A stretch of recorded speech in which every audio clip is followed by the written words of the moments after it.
I want to just start off with an update of what's happening with the national health reform. A lot of people had questions about that, so I'm going to cover that at least in brief.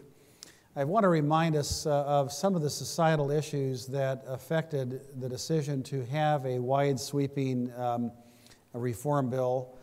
First of all, the federal deficit is unsustainable, and health care is directly connected with the federal deficit. The Medicare Trust Fund is going to go bankrupt. Some argue as soon as 7 years and others as late as 11 years. But sometime in the early 2020s, the Medicare Trust Fund is expected to go bankrupt, become insolvent. I'll talk more about that.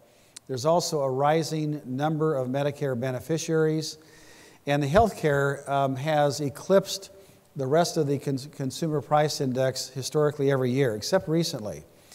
But we now spend about 18 cents of every dollar in health care in the United States. We also have a growing number of uninsured in our population. 1 in 5 Californians does not have insurance, and 16% nationwide. So the status of the Affordable Care Act, the Supreme Court sustained most of the provisions 1 year ago.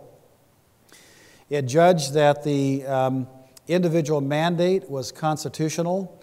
However, states were left to choose whether they wanted to expand Medicaid or not. Or in other words, the states still had sovereign rights that the federal government could not impose. And that's an important feature compared to other countries, Germany, Switzerland, England, where state rights are still paramount in how health care will be administered, particularly to those that don't have insurance. Most of the provisions of the Affordable Care Act kick in January of this next year. Medicaid will be expanded, Medi-Cal in California. The exchange will take place, and I'm going to talk in some depth about this. It's called Covered California, and you're going to see a blitz of ads beginning in the middle of summer. They have millions of dollars of ads, and you're going to be inundated with ads. The individual mandate is required at the first of the year, although the penalty is very small, $95 penalty if an individual doesn't buy insurance. And insurance can cost an individual as much as $400 a month. And so this is one of the areas of weakness in the law. Employer mandates and penalties will also go into place. And provider mandates, fee reductions for physicians and hospitals, and insurance mandates, the so-called guaranteed issue. Anybody who applies for insurance must be given it irrespective of pre-existing conditions. And there are limits on profit. But the political debate continues in a way, and I'm going to try to be completely apolitical with this without any bias, none is intended. But many describe the Affordable Care Act as both a triumph and a tragedy. The triumph is that health care reform took place, giving insurance to nearly everyone in the United States. 6 presidents prior to President Obama attempted to do so and failed, both Republican administrations and Democratic administrations. So it's a triumph. It's a tragedy because this is the only piece of major legislation that was one-sided and controlled by one party. There was not a single Republican vote. And because of that, there are still a lot of quips and challenges and criticisms of the law. Some are justified and some are not. Many feel that the Affordable Care Act went too far, limiting choice, putting mandates in place. They criticize the economics. Others feel that the Affordable Care Act did not go far enough. They wanted a single-payer system like many countries have. They wanted national tort reform. And still, many will be uncovered even after the full implementation. One thing almost everyone agrees with is the dollars that were projected for the Affordable Care Act are woefully inadequate. And this will have implications for everyone. It's a daunting task. to provide insurance to all the uninsured, to expand Medicaid, and to subsidize insurance for those that are low to middle income. Also, to keep all of the entitled programs, Medicare and Medicaid, at the current levels, to control utilization, to reduce provider payments, and still gain access for patients, and to control fraud and abuse. And just this week, there's some more political rhetoric. This came out just yesterday or today. The issues, Obamacare, because it's driving up the cost of health care, it's reducing access for the American people, and it's making it harder for small businesses to hire workers. That is John Boehner, and you would expect a lot of rhetoric from the Republicans to be critical of Obamacare. Here's another one, though, fretting over this disaster. This individual I'm going to introduce in a second, told Kathleen Sebelius, the head of the Health and Human Services Department, he worried that the implementation of the law was becoming a train wreck. An exact quote. That's from Max Baucus. Max Baucus heads the Senate Finance Committee and was intimately involved in the passage of the Affordable Care Act. Another person agrees with Max Baucus that the Affordable Care Act could be a train wreck if not implemented properly.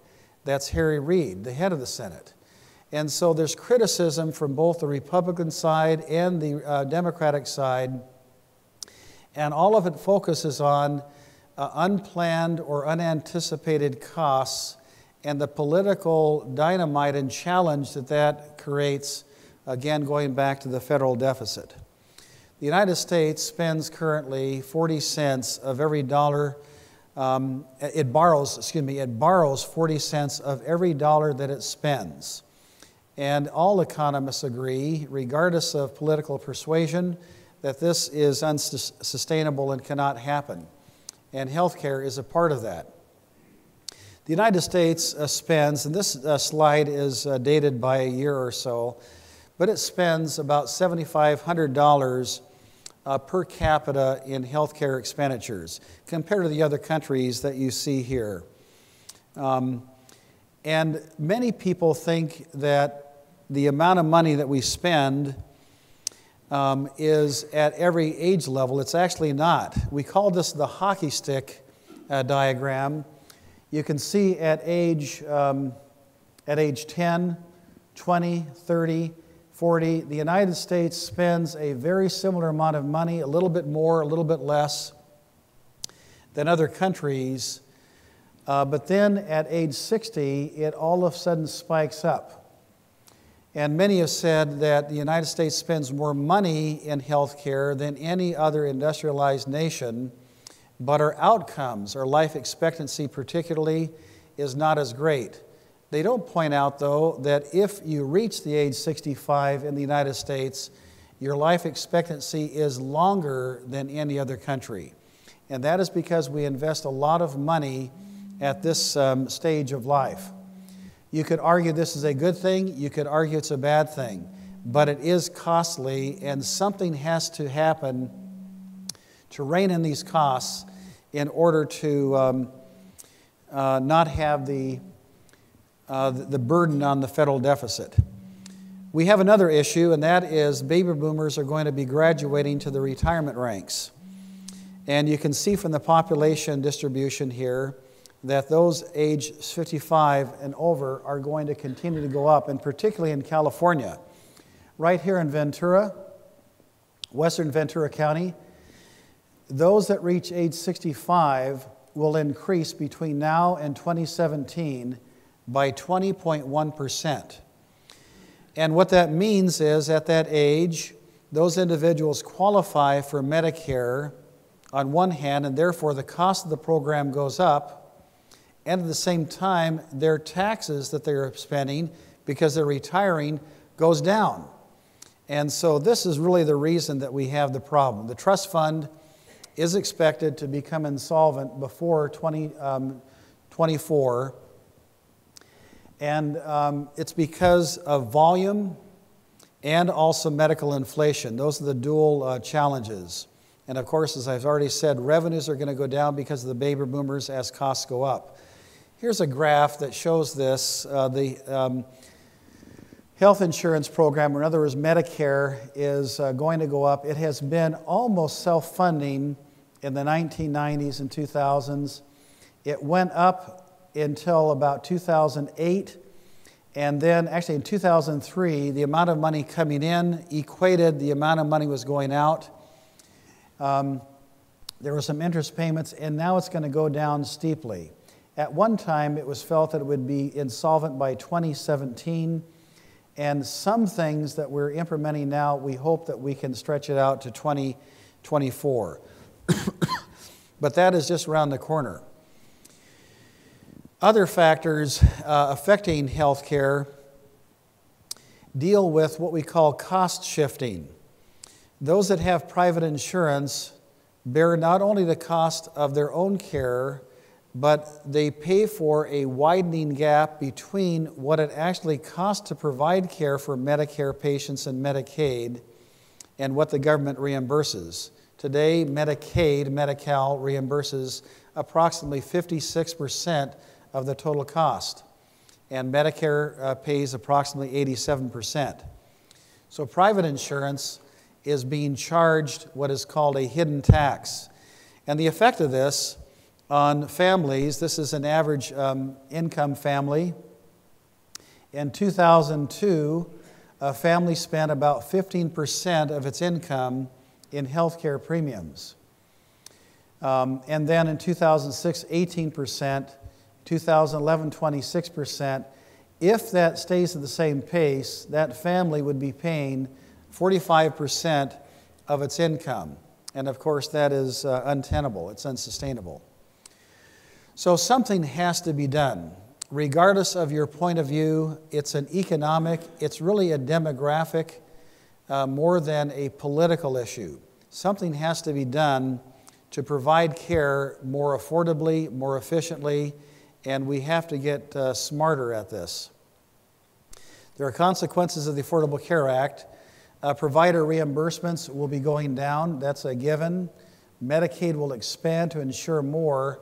But when that happens, one consequence that we've seen in other countries, and the experiment also in Massachusetts, is that as provider fees go down, fewer primary care physicians are willing or able to take the patients. And so there are longer lines. People are insured, but they can't find physicians. We're responding to that, and I'll share with that in a little bit. And the fee for volume will evolve to a fee for value. We're going to be going into population health management. We're going to be spending resources keeping patients well and out of the physician office, particularly out of the emergency room and the hospital, to conserve those precious dollars. For individuals, taxes inevitably will go up, and or the premiums or the share of care will increase. So I'll respond to questions afterward. And this was a whirlwind tour of a very complex issue, but I'm now going to go on to the state issues. California Insurance Exchange is going to be implementing its program, and it'll roll out beginning October 1st of this year. When it does, and over the next 4 or 5 years, we expect that approximately 38% of those that are currently insured with private insurance are going to go to the exchange. And the rates to providers will be around the Medicare level. So hospitals, physicians, large clinics are going to have to find a way to provide this care less expensively without compromising quality or service levels. It's a big challenge. The bigger issue, though, is as this happens, private insurance will begin to shrink. And it will become more unaffordable for insurance plans to pay for that widening gap, the cost shifting. And so we envision the time where private insurance is going to get smaller and smaller and smaller, and the exchange is going to get larger and larger and larger. It is forecasted that unless something happens, we'll go to a single or probably more appropriately, an all-payer system sometime in the early 2020s. The exchange will work this way. You may have seen this slide, but for us it's going to be the California Exchange, which has this logo. You're going to see that. You're going to be inundated with information on that logo. It's probably new for you today, but by the end of the fall, you're going to be almost sick of the ads. But because of the individual mandate, an individual or an employer that has more than 50 employees must provide insurance. But this graph is for an individual. An individual would go to their computer at home, just like you could shop for automobile insurance now, Geico or Progressive or Farmers, whatever, State Farm, whatever it might be. And you'll go to their computer and you'll log in your demographic information, including your Social Security number. The computer identifies you then and matches up IRS records, tax records from the previous year. And also, we understand current paycheck stubs that companies like ADP and others will be submitting to the government. It will then group you in one of three categories. The top one is those individuals that will be given a tax credit. If they're low to moderate income, they'll be given essentially a voucher. Those of low income will be assigned to the Medicaid program that's going to be expanding from up to 132% of the federal poverty guideline all the way up to 200% of the federal poverty guideline. Individuals here will get a tax credit all the way up to 400% of the federal poverty guideline in 2015. It won't be the first year. And then finally, if you do not qualify for either of these two programs, you then are required to get insurance on your own. You then go to the exchange, and there are many options. There's a bronze, silver, gold, platinum. Bronze would pay, the premiums would be the lowest, and the benefits would be approximately at the 60% level. So an individual opting for this would be generally in good health, and they are gambling on the fact that by paying a low premium, they'll be able to save money into a health savings account and then be able to pay for the cost of care. The platinum plan would be the highest premium, and that would pay for approximately 90% of all the care that an individual received. Silver is 70, gold would be 80, and so forth. So once you opt for the plan, you then would select among the insurance plans who are going to vie for your business. Ads would be coming up on the screen. Come to this one, come to that one. Blue Cross, Health Net, Cigna, Kaiser, United Healthcare. They'll try to attract you to their plan, and they'll try to differentiate themselves with a provider network or some other areas. But the pricing of the insurance, we believe, particularly over time, is going to be remarkably similar because everybody's going to know the rates and so forth.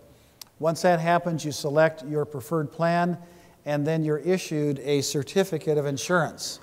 That then logs you into the computer so that at the end of the year when you pay your taxes, you will not be fined the amount of money that's there. So I'll come afterward. Some of you may have questions, and I'm happy to do this. The effect of providers is that about 38%, we believe, over time, are going to opt out of private insurance and go to the exchange. Those insurance plans that offer insurance in the exchange level have to offer the identical price outside the exchange. And this is why it's going to be somewhat of a chokehold on insurance plans.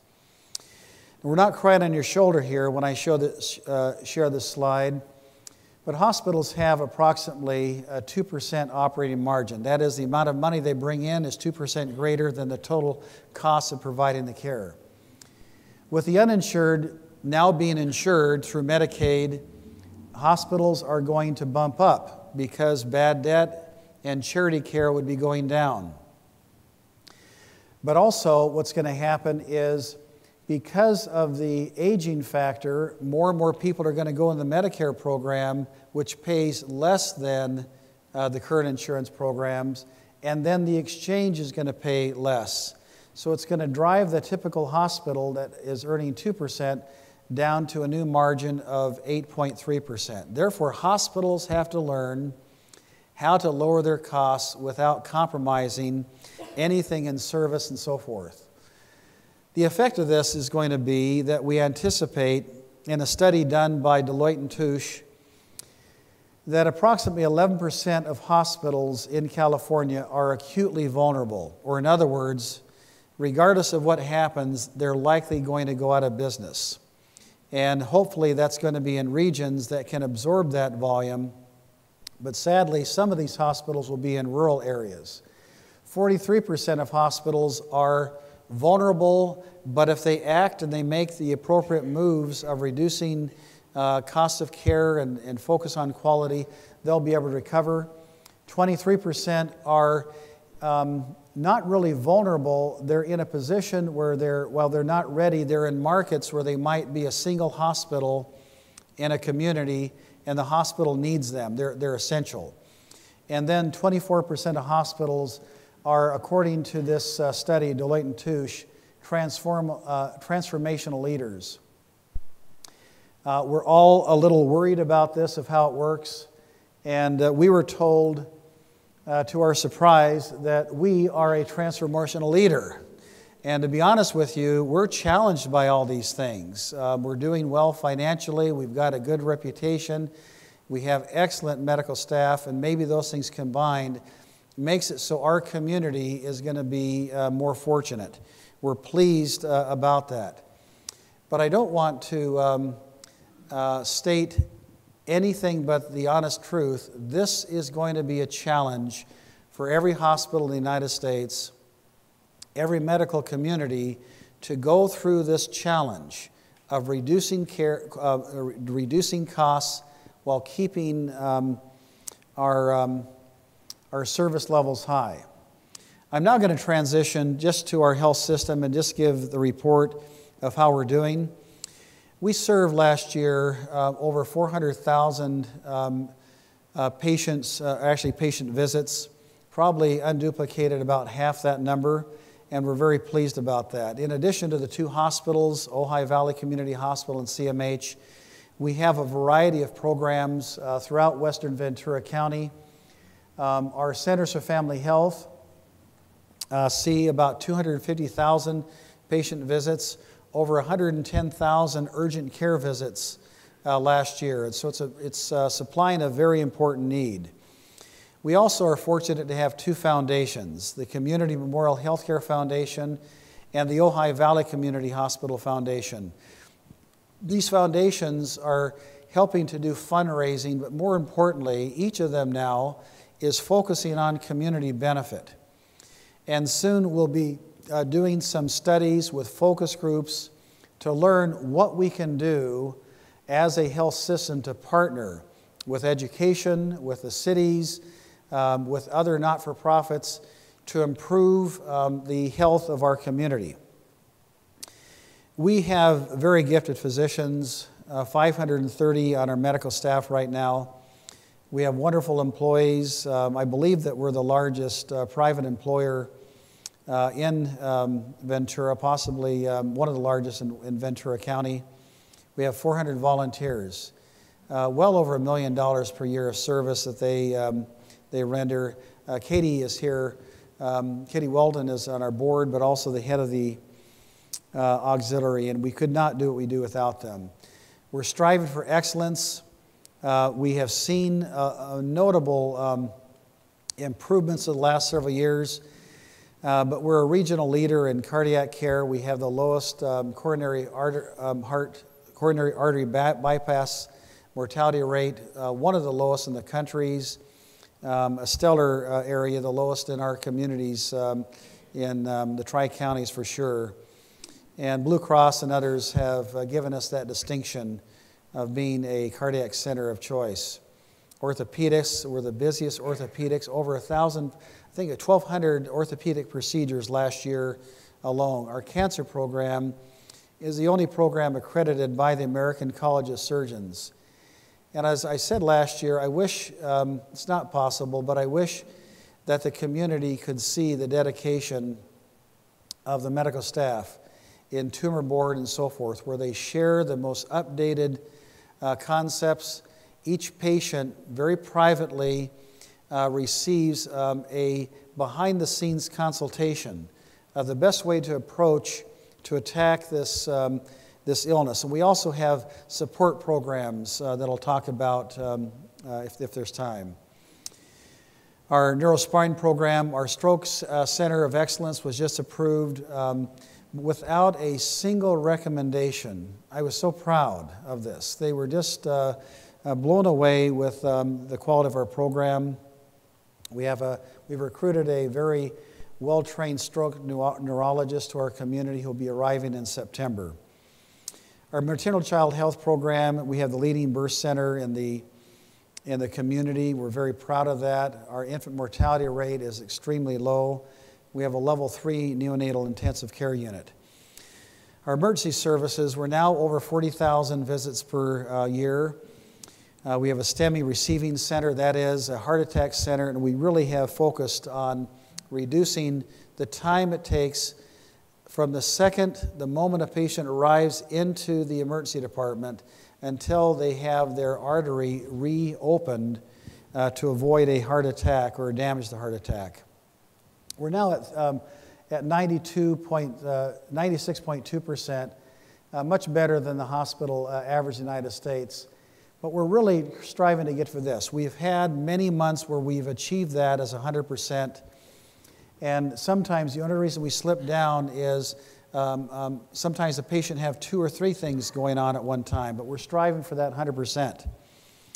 And also other hospitals that transfer to our hospital, we achieved that goal in 78 minutes, which is phenomenal. And we have excellent cardiac services in our area.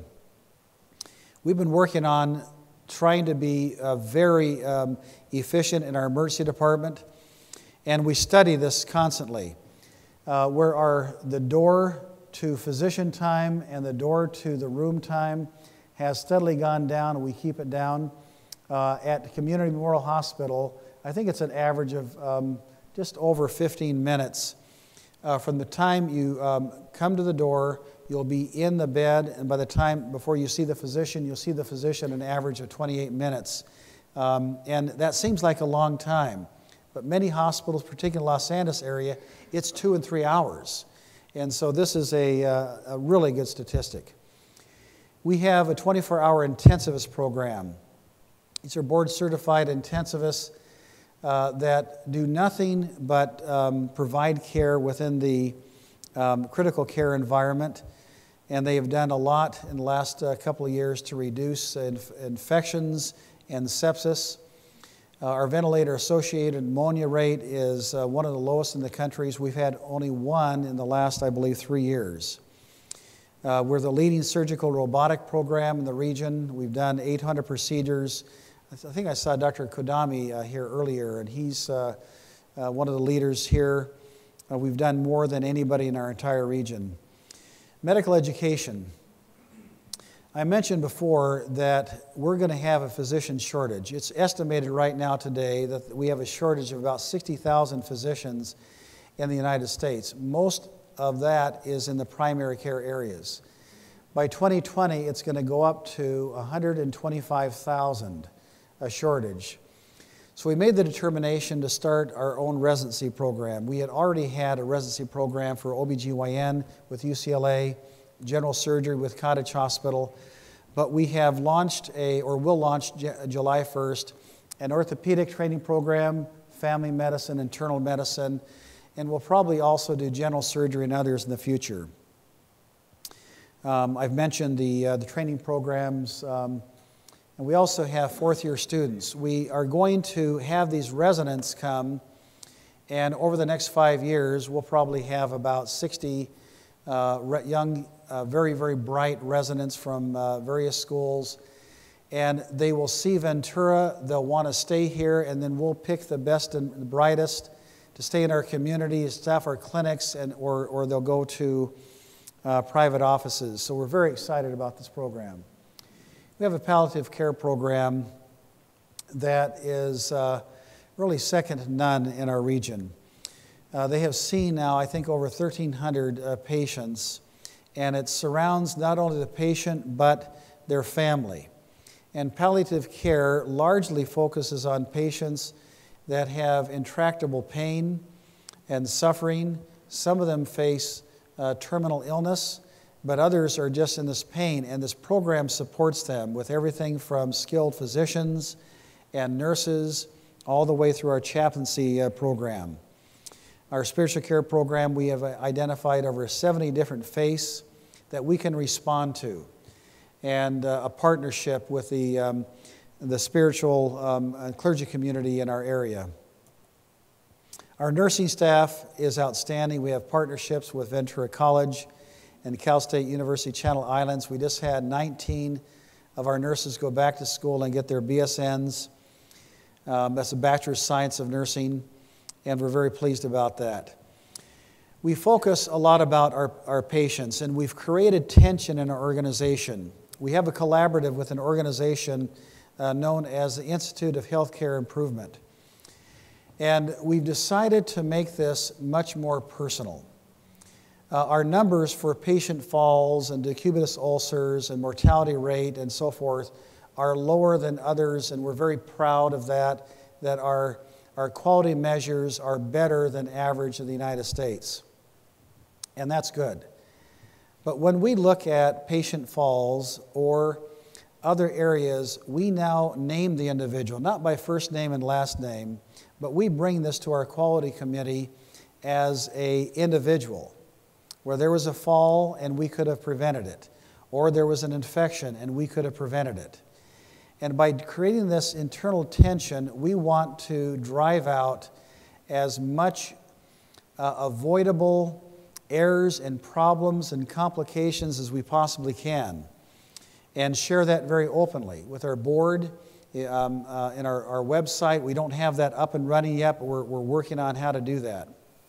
We've implemented recently computerized physician order entry, so there aren't any mistakes in what the physician intends to order or any interpretation of handwriting. That old cliche is actually true. There are some physicians, none of them are here tonight, but some physicians have a very difficult time with penmanship, and this removes that obstacle. We're very pleased that the community year after year after year for the last decade has voted us number one. The National Research Corporation we've received the Consumer Choice Award and the Ventura Star. These are not scientific, but it's an expression of how the community feels about us, and we're very pleased about that. Quality, we're surveyed by a group called Det Norska Veritas, DNV, a worldwide reputation. We have gone to them because it's an annual survey, where our prior survey agency was every 3 years. It was a little artificial. We would gear up and dust things off every 3 years. This is every year, and they also require us to meet what are called ISO 9001 standards. Very high bar standards, the Baldrige Award uses and others. And we just had our survey and did extremely well. We were very, very pleased. We have exceptional outcomes. Our mortality rate, we compare ourselves not just with average, but we compare ourselves with the very top decile of hospitals nationally. And we are about a half standard deviation within that area, and clearly are among the very, very top hospitals in this measure. And this statistic over here, if a hospital is expected to have 100 deaths, we have 84. In other words, statistically, given the diagnosis and the situation, and we're very proud of that statistic. To us, this is a bottom line. So we're very good compared to the very top hospitals, probably in the top 5% of hospitals nationally. We're also very pleased that our 30-day readmission rate is almost nearly a standard deviation better than the top hospitals in the United States. And we've gotten the designation that we are superior or better than the U.S. average. So when patients leave our hospital, they don't rebound and come back in. Patient satisfaction, we've worked on this. We have currently small semi-private rooms, and it's a challenge with noise and other things. But we're very pleased. Everything in green here, I think you can see the green well. This means that we're better than the national and the California average, and where it's a gold ribbon, we're particularly better in that. And pain management and willing to recommend the hospital are two things we're very proud of. We've invested a lot in healthcare information technology. And now we have the ability of having records that are prepared or documented on a computer in a physician's office, be available in the hospital and vice versa, and through very secure ways. It's not discoverable. Nobody can hack the computers.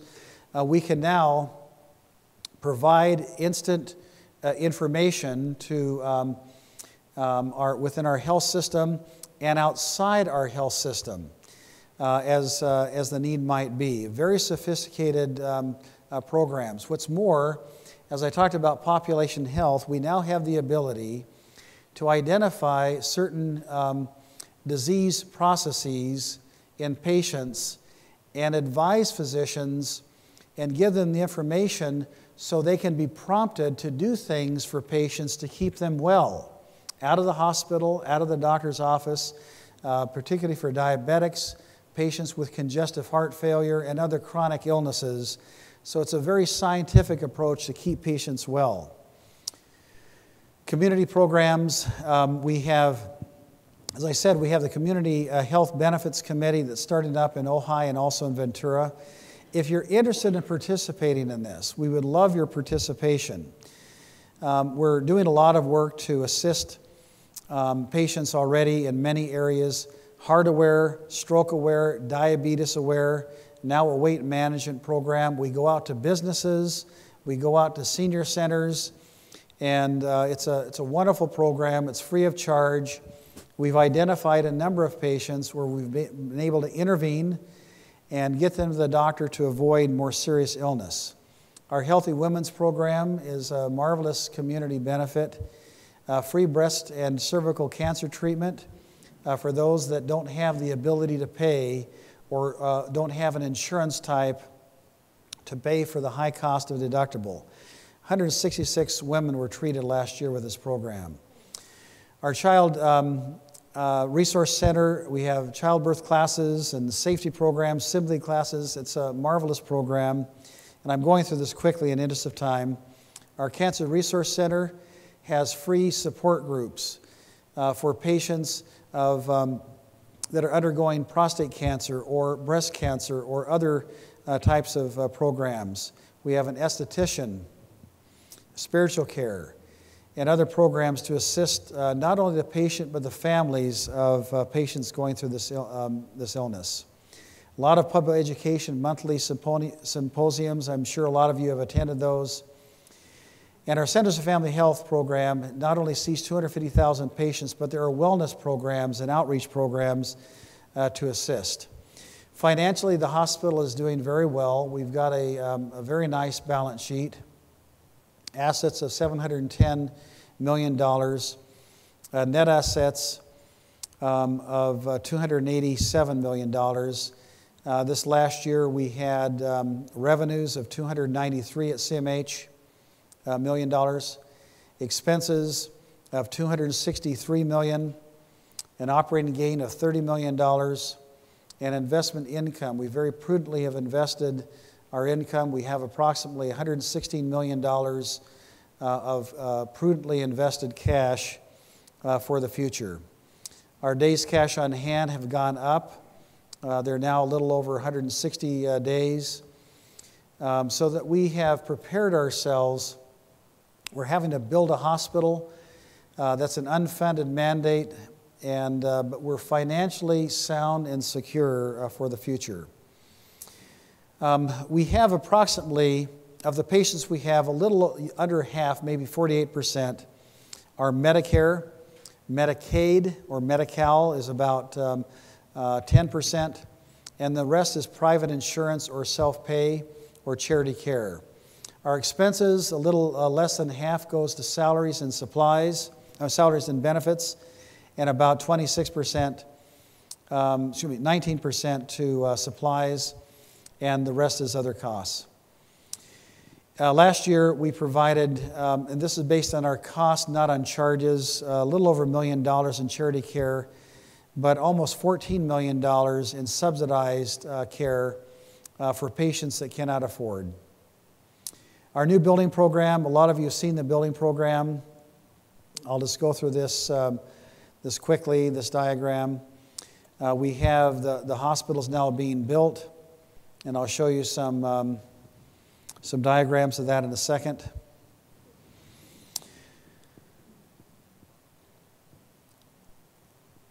We have studied and studied other hospitals, and I've been involved in my career with the design of other hospitals, including Cottage Hospital. And we've looked at over 50 different hospitals. We've really done this right. This will arguably be one of the best hospitals in California, if not the nation, and we're very pleased about it. We had to go down and put in 2,280 pillars of concrete, 4 feet in diameter and 40 feet down below the grade. That took us about a year. And now it's coming up where the basement walls are complete. And just this week, on Tuesday, we poured the first floor slab with concrete. And we're going to be pouring more of it on Friday. If anybody's over in that area and want to look at something really fun to see this, a lot of fun. We pour the first floor before we pour the basement floor. And the reason for that is to add weight to the building, so we anchor the building down to those 2,000 pillars, so we make it as earthquake-proof as anybody possibly could. The frame of the building is going to go up very quickly. This time next year, you'll see the frame. It won't necessarily be red like this, but you'll see all the steel and get a feel for the full massing of the building. We wanted to share with you briefly what the outside is going to look like. We have a lot of healing gardens around the building, a lot of water elements and waterfalls and plantings and rocks to gladden the heart and lift the spirits of not only patients but those that are visiting the patients. And these are some renderings. This is a healing garden that we're going to have between the existing building and the new hospital. Here's another one for our employees that will be able to, during breaks, just get out and be in nature, if you will. And outside, many of our employees and physicians will want to eat outside in beautiful Ventura in this atmosphere here. So it'll be 250 beds, very modern facilities. Our level 3 neonatal intensive care unit will have a surgery unit right there. And we're also going to go after the Gold Lead Award. One of our Centers of Family Health received that award last year, and we're going to go for the Gold Lead Award, fitting for our community, Ventura. We've been very environmentally conscious. We recycled over 95% of all the materials of the buildings that we took down with E.J. Harrison, and so we're pretty confident we'll be able to get this award for the community. Our economic impact, we have hired local workers. We spent more money doing that, about $2 million more than we otherwise would have, but we're hiring our local people on this job. And in interest of time, I went through those slides kind of quickly, but I hope this gives you a feel for what's happening in the nation with health reform, what's happening in California, and what's happening in our health system. I'd be delighted to answer any questions that you might have.